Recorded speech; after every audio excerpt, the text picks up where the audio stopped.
Why are you here today? Well, Americans for a Safe Israel and the National Council on Jewish Affairs and the Human Rights Coalition Against Radical Islam and so many other grassroots groups and just ordinary people are so incensed about the fact that there has to be some sort of contest about Jerusalem. The Arabs are in an outrage over the Judaization of Jerusalem. It's so preposterous because Jerusalem was declared the capital of the Jewish people in the time of King David.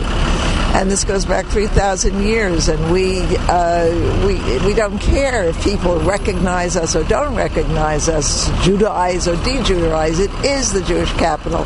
Our Pledge of Allegiance, the Pledge of Allegiance is, if I forget thee, O Jerusalem, let my right hand forget its cunning. We pray to Jerusalem all the time. It's in all our daily prayers. It's mentioned 347 times in the Bible. The Quran never mentions it even once.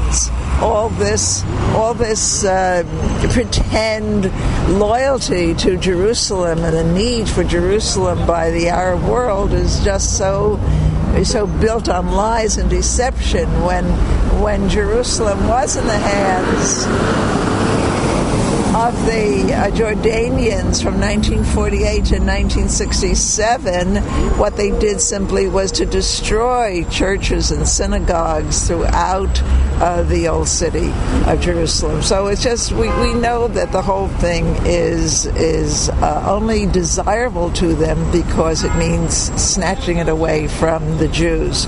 And of course we're not going to let that happen. In terms of this global march on Jerusalem, the fact that it is so menacing, it is very menacing. And as we're speaking here, we're here at noon in front of the Israeli consulate on Friday, March 30th.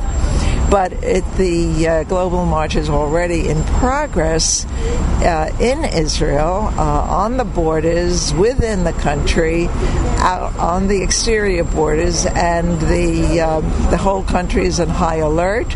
And the IDF, the chiefs of staff, and so on are all doing their best to keep this from spilling into any kind of real violence.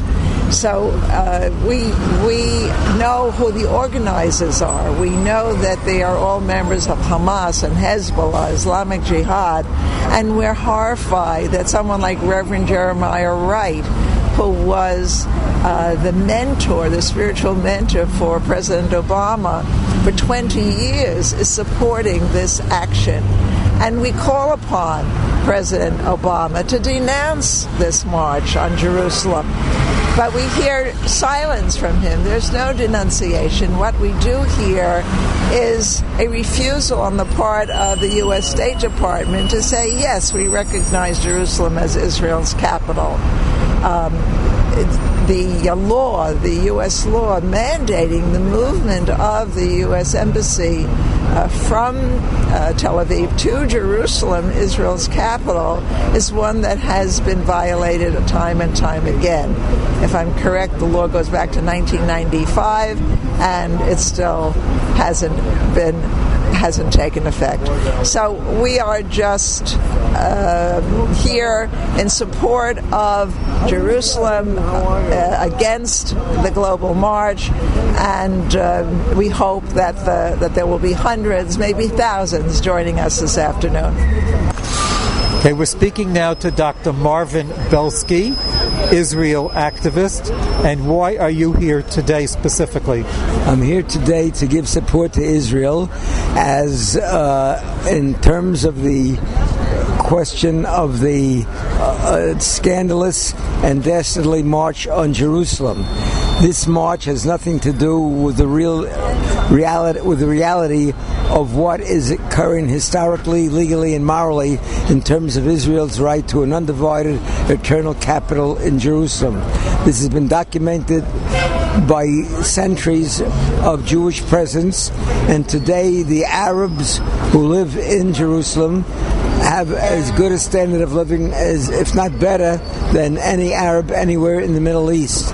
They have free press, they have their mosques well protected, all religious sites are protected, and Jerusalem should remain the holy, eternal capital of Israel, based upon all the facts.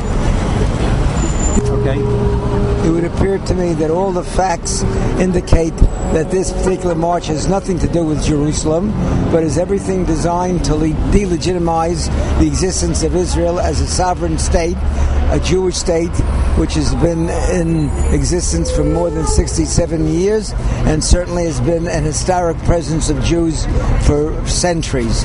And therefore this Jerusalem march is just a facade, a mockery designed to try to eliminate Israel and the Jewish state. I'm Paul.